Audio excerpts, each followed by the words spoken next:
Hello! Hello everyone! Today we will continue to look at the content of HCA Cloud Computing. Previously, we have already introduced some of the development history of virtualization, including some basic concepts of virtualization. Next, we will introduce the types of virtualization. In the current rapid development of information technology, virtualization technology has actually become a key technology for improving resource utilization and optimizing system performance.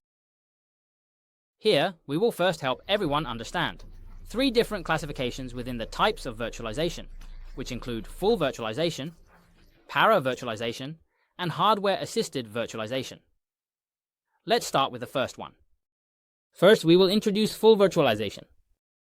Full virtualization uses a tool called VMM, or Virtual Machine Monitor, to implement CPU, memory, and device virtualization. Some virtualization of hard disk read and write operations. What does this mean? For example, let's consider a real computer as a house. Inside the house, there are various facilities, such as a kitchen, bedrooms, doors, windows, and other basic infrastructure.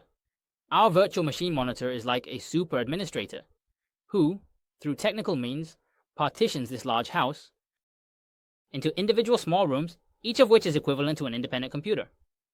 Essentially, these are virtual machines.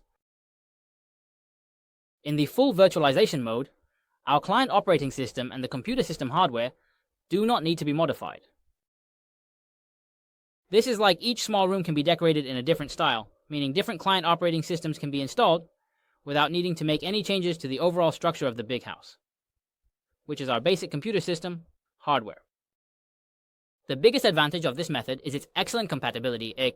For example, in a company, there may be both old applications and newly developed software.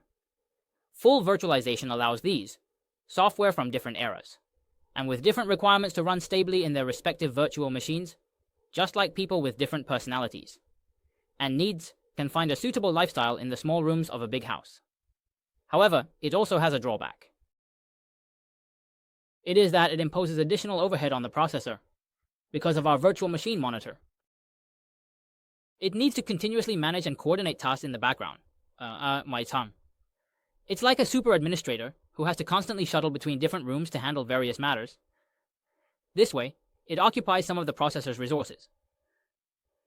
This is a main characteristic of our full virtualization. In summary, its main feature is good compatibility, but it incurs a relatively high processor overhead. This is full virtualization. Next, let's look at the second type. Para-virtualization also uses a virtual machine monitor to achieve virtualization of the CPU and memory.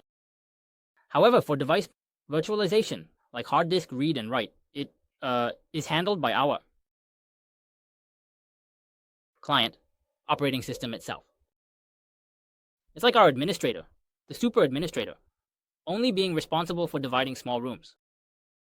Only responsible for dividing the CPU and memory. While the doors and windows of each small room, which represent device, read and write operations. The management of hard disk read and write situations is handed over to the people living in the rooms, that is each different operating system in each room to manage. This method actually requires what? It requires modifying our client operating system. Enable it to work with our super administrator, which is the virtual machine monitor, to collaborate. It's like having the people living in the small rooms manage the doors and windows according to the super administrator's requirements. Here, what is needed is some training or adjustment for these people, which means modifying our operating system. The compatibility of this para-virtualization is relatively poor because different operating systems may require different modification methods, just like people with different personalities, right? The way you manage them will also vary. However, its performance is quite good because our client operating system directly participates in the virtualization of device disk read and write, reducing intermediate steps. It's like we can directly manage it ourselves, right? The speed of opening and closing doors and windows might become faster, thereby improving the overall operational efficiency of our system. This is our para-virtualization. Well, para-virtualization is actually about compatibility. Compared to full virtualization, it is somewhat reduced, but the performance is improved. Because we delegate part of the virtualization to the operating system. In this way, the overall overhead on our virtual machine monitor, or the CPU, will be reduced. However, due to the delegation, due to this aspect of ours, the delegation of functions will lead to some incompatibility issues with certain functions. This is one of its drawbacks. Alright, this is the content of our para-virtualization. Finally, let's talk about this. Hardware-assisted virtualization. So, what is this? What exactly does it mean? It seems a bit difficult to understand, this hardware-assisted virtualization. So here, let's take a closer look. First of all, hardware-assisted virtualization relies on hardware, mainly the support of the processor, to achieve efficient full virtualization. Well, we can still think of it as a big house, but this time inside the house we've installed some smart devices, which is the hardware support. These smart devices can help our super administrator, the VMM, manage each of the small rooms, GSM, more efficiently. In this virtualization method, there's no need to modify our client or your operating system. So the compatibility is quite good. It's like no matter what kind of decoration style or operating system the people living in the small rooms have, the smart devices in our big house can adapt well and provide services. This hardware-assisted virtualization, in fact, is a future overall development trend. It will gradually eliminate the differences between our software virtualization technologies. With the continuous advancement of our hardware technology, our processors and other hardware devices will become increasingly powerful. Our hardware will become more and more impressive, and in terms of CPU, memory, and hard drives, we will become stronger and be able to provide more efficient virtualization support. Just like now with the development of technology, right? The smart devices in our big houses will become increasingly intelligent and efficient, making the work of administrators easier. It also allows the people living in small rooms, which is our running software and operating systems, to enjoy better services. This is our hardware-assisted virtualization. How does it achieve this? By leveraging the support of hardware to achieve full virtualization. In the future, it will gradually eliminate the technical differences between software virtualization, and this is a fundamental characteristic of our hardware-assisted virtualization.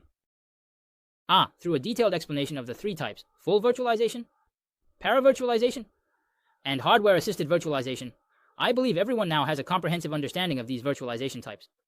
In practical applications, we actually need to choose the appropriate virtualization method based on specific needs, and scenarios such as when there is a high demand for compatibility or an impact on processor performance.